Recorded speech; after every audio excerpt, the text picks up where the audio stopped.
Praise lord. మీ అందరికీ దేవుడు నామమున వందనాలు. బాగున్నారా? ఈరోజు దేవుని యొక్క వాగ్దానం, దేవుడు నీతో నాతో మాట్లాడును గాక.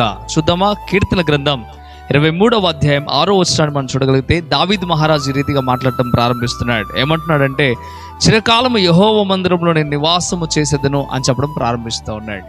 దావీదు అంటున్న మాట, చిరకాలము నేను దేవుని సన్నిధిలో యెహోవా మందిరంలో నివాసం చేయాలి, నివాసం చేసేదను అని ఒక డిక్లేర్గా చెప్పడం ప్రారంభిస్తూ ఉన్నాడు. ప్రియమైన దేవుని బిడ్డలారా, ఈ ఆదివారం రోజున మీరు దేవుని మందిరానికి వెళ్ళడానికి సిద్ధపడుతూ ఉన్నారా? దావీదైతే అంటున్నాడు, చిరకాలము దేవుని మందిరంలో నివాసం చేస్తానని.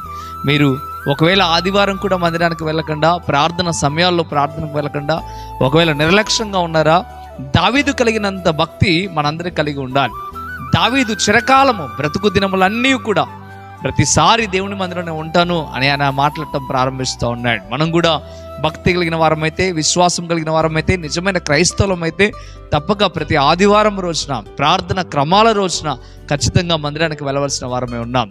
దావీదు ప్రతి అవసరంలో దేవుని వైపు దేవుని మందిరం వైపు చూశాడు. మనం కూడా మన ప్రతి అవసరంలో దేవుని వైపు దేవుని మందిరం వైపు చూడటానికి సిద్ధపడాలి.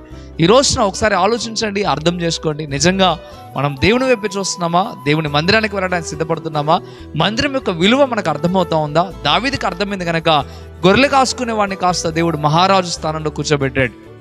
ఆయన చిత్తాన్ని నెరవేర్చడానికి దావీదును ఉపయోగించుకున్నాడు. ఈరోజు నిన్ను కూడా దేవుని చిత్తం నెరవేర్చబడటానికి నిన్ను ఉపయోగించుకోవాలి దేవుడు అంటే తప్పక దేవుని మందిరానికి వెళ్ళడానికి సిద్ధపడాలి, దేవుని ఆరాధించడానికి సిద్ధపడాలి, దేవునికి సమయాన్ని ఇవ్వడానికి సిద్ధపడాలి. ఎప్పుడైతే నువ్వు ఆ రీతిగా చేస్తావో దేవుడు తన చిత్తాన్ని నీ పట్ల నెరవేర్చి గొప్ప స్థితికి మారుస్తాడు. ఉదయకాల సమయంలో తేటగా దేవుడు నీతో మాట్లాడుతూ ఉన్నాడు. ఎక్కడైనా మందిరాన్ని నిర్లక్ష్యం చేయకు, ప్రార్థన నిర్లక్ష్యం చేయకు, దేవుని నిర్లక్ష్యం చేయకు. ఎప్పుడైతే నువ్వు ఆ రీతిగా ఉంటావో దేవుడు తప్పక నిన్ను, నీ కుటుంబాన్ని దీవిస్తాడు. మంచిది. ఈ మాటలు నీ జీవితంలో ఫలించాలని ఆశిస్తూ ఉన్నాను. నీకు కూడా అదే ఆశ కలిగి ఉన్నట్లయితే ప్రార్థనలోకి భవించండి. ప్రార్థన చేద్దాం. పరిశుద్ధుడా, గొప్ప దేవుడా, మీకు లెక్కలేని స్తోత్రం నైనా. ఈ ఉదయకాల సమయంలో తేటగా నీ ప్రజలతో మీరు మాట్లాడారు, అందుని బట్టి వందనాలు అయ్యా. ఈ పునరుద్ధాన దినమునందున ఈ ఆదివారం రోజున ప్రభువా, నమ్మకముగా యథార్థముగా నీ సన్నిధిలో గడపగలిగిన కృప నీ బిడ్డలకు కలుగు చేయమని బ్రతిమలాడుతూ ఉన్నాను ప్రభువా. మీకు వందనాలు. ఎంతోమంది ఈ దినాన్ని కూడా దొంగిలిస్తున్నారు. ఆ రీతిగా ఉండక నీ సన్నిధిలో గడపగలిగిన కృపని బిడ్డకు దయచేయమని. అదే రీతిగా ప్రభువా, దావీదుకున్న ఆశ మాలో కూడా ఉండుటకు సహాయము దయచేయమని అయ్యా. నీ కృప చేత నీ కుటుంబాలను అయ్యా మీకు వందనాలు.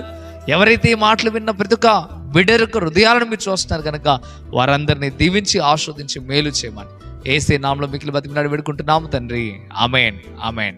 ప్రియమైన దేవులారా, ఈ వాగ్దానం ద్వారా దేవుడు మీతో మాట్లాడినట్లయితే తప్పక వీడియోని లైక్ చేయండి. అంతేకాకుండా ఇంతవరకు కృపా TV India YouTube channel subscribe చేసుకోకపోతే ఇక్కడైనా మీరు సబ్స్క్రైబ్ చేయండి. ఈ వాగ్దానాన్ని అనేకులకు మీరు షేర్ చేయడం ద్వారా సువార్త ప్రకటించిన వారు అవుతారు, అనేకులను మీరు బలపరిచిన వారు అవుతారు. ప్రభు మిమ్మలను మీ కుటుంబాలను దీవించును గాక. ఆమేన్. God bless you.